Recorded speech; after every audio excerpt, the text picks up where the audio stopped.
Bien, tenemos aquí un problema de inducción electromagnética. En este caso tenemos una espira circular que se va a mover dentro de un campo magnético. Vamos a ver cómo se mete dentro del campo magnético, qué es lo que pasaría con la fuerza electromotriz inducida, si aparece o no. Cuando se mueve fuera, entra dentro del campo magnético, se va moviendo dentro del campo magnético y después vamos a ver el caso, aunque no lo pregunté explícitamente, de cuando sale también del campo magnético. Y en el segundo caso vamos a tener una espira que va a girar con velocidad constante en torno a uno de sus diámetros perpendicular a un campo magnético, y vamos a ver cuál sería el valor del flujo magnético y de la fuerza electromotriz inducida.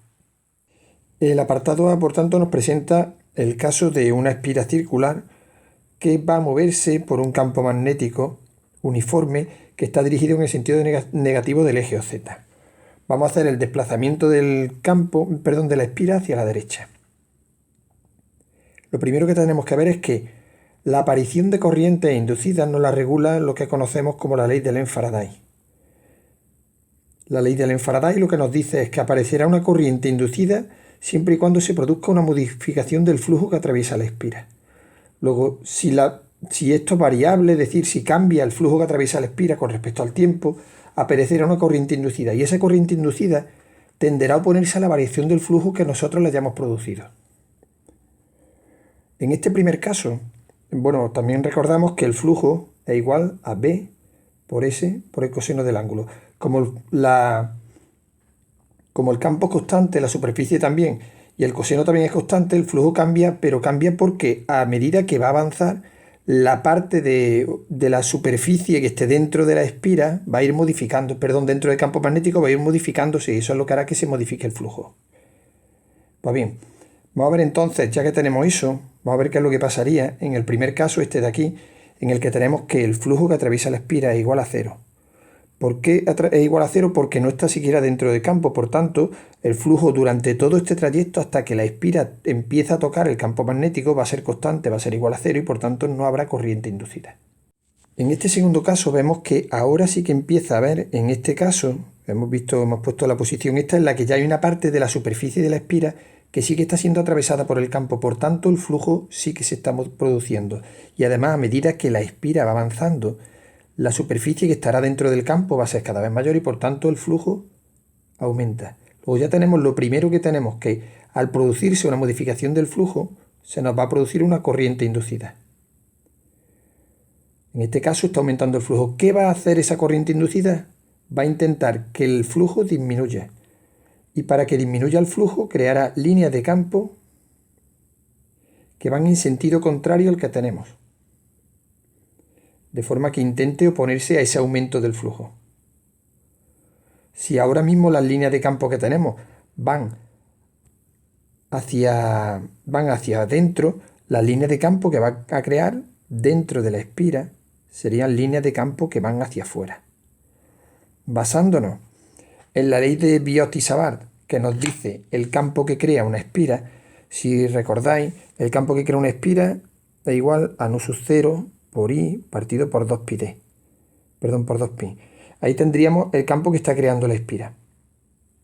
Además, para que vaya en este sentido, la dirección de las líneas de campo, si os acordáis la regla de la mano derecha de la ley de Biot-Savart, nos dice que cogiendo la espira con la mano derecha, si nosotros ponemos los dedos, en la dirección de la corriente nos la indicará el dedo pulgar, y la dirección de la línea de campo el resto de los dedos. Luego, si cogemos la espira, veremos que para que los dedos no vayan para afuera de la espira, es decir, creando líneas de campo hacia fuera del papel, la intensidad de corriente o la corriente tendría que ir en este sentido. Luego, en este caso, la corriente sería en sentido antihorario. Este tercer caso incluiría desde el momento en que toda la espira está dentro y se va moviendo dentro del campo magnético hasta que justo el momento en que va a empezar a salir. Durante todo ese trayecto, toda la espira está dentro del campo magnético, por tanto el flujo permanece constante. Y al permanecer el flujo constante no existe corriente. Luego, en este tercer caso no existiría corriente eléctrica. En este cuarto caso nuevamente tenemos la situación que hemos visto anteriormente, pero en sentido contrario, es decir, la superficie que está dentro del campo va a ser cada vez más pequeña. Empezó con toda la superficie dentro y empieza a salir, y hay una parte de la superficie primero pequeña y cada vez más grande que va estando fuera, y por tanto no está atravesando no está siendo atravesada por la línea de campo. Es decir, en este caso el flujo, conforme la espira va saliendo, va disminuyendo.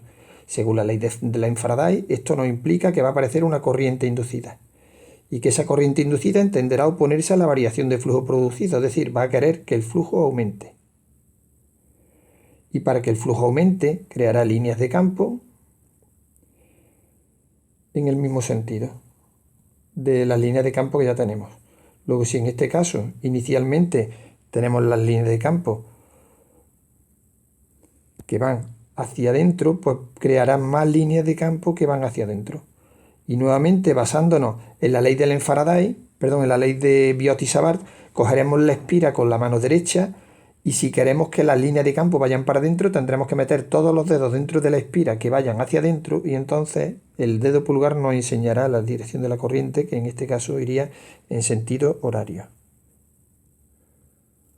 En este último caso suponemos que ya la espira está completamente fuera del campo magnético y por tanto desde que empieza el trayecto fuera del campo hasta que se va moviendo ya a través del tiempo, pues lo que vamos a tener es que el flujo que atraviesa la espira, el flujo magnético, será igual a cero, constante, y por tanto al no existir variación de flujo no existirá corriente magnética. En el apartado B nos plantea el caso de una espira circular de 5 centímetros de radio que va a girar con respecto a uno de sus diámetros con una velocidad angular de pi radianes partido segundo. Te dice que hay un campo eléctrico, un campo magnético uniforme de 10 teslas perpendicular al eje de giro. Es decir, si el eje de giro que nosotros hemos supuesto es este de aquí, que está pintado en azul, el campo está perpendicular. En este caso lo hemos puesto, no nos dice nada, lo ponemos hacia afuera del papel.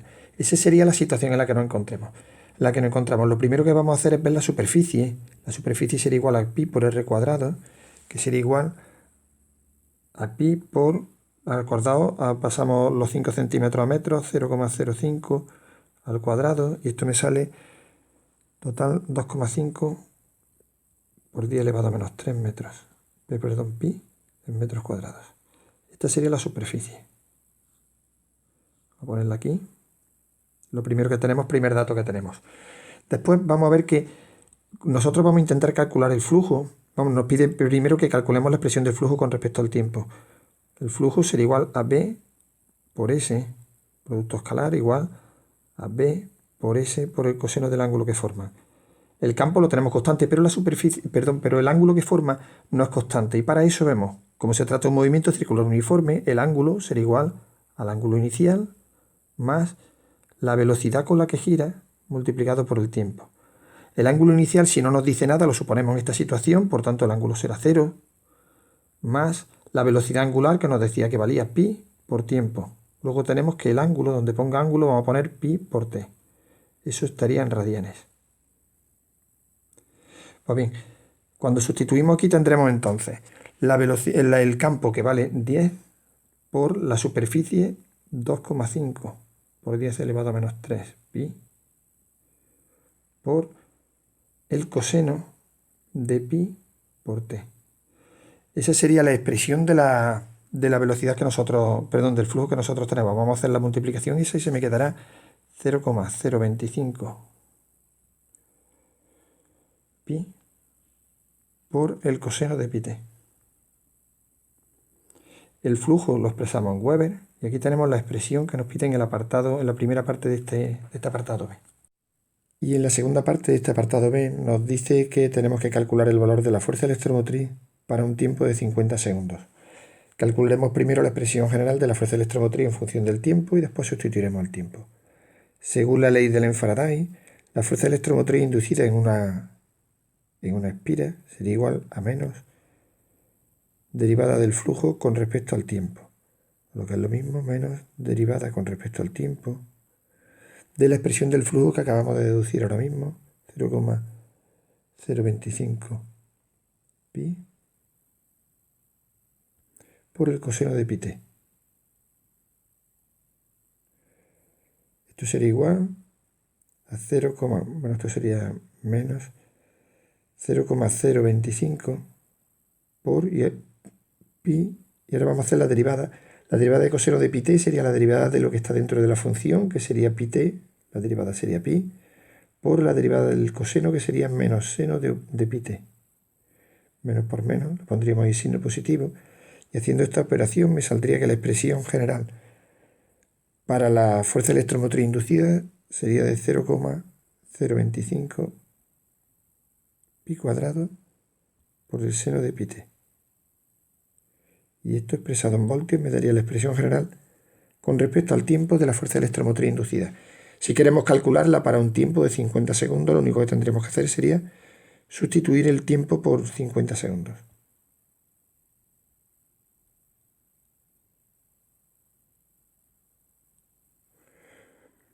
Y esto me daría un valor de 0, por lo que la fuerza electromotriz, cuando el tiempo es igual a 50 segundos, sería de 0 voltios.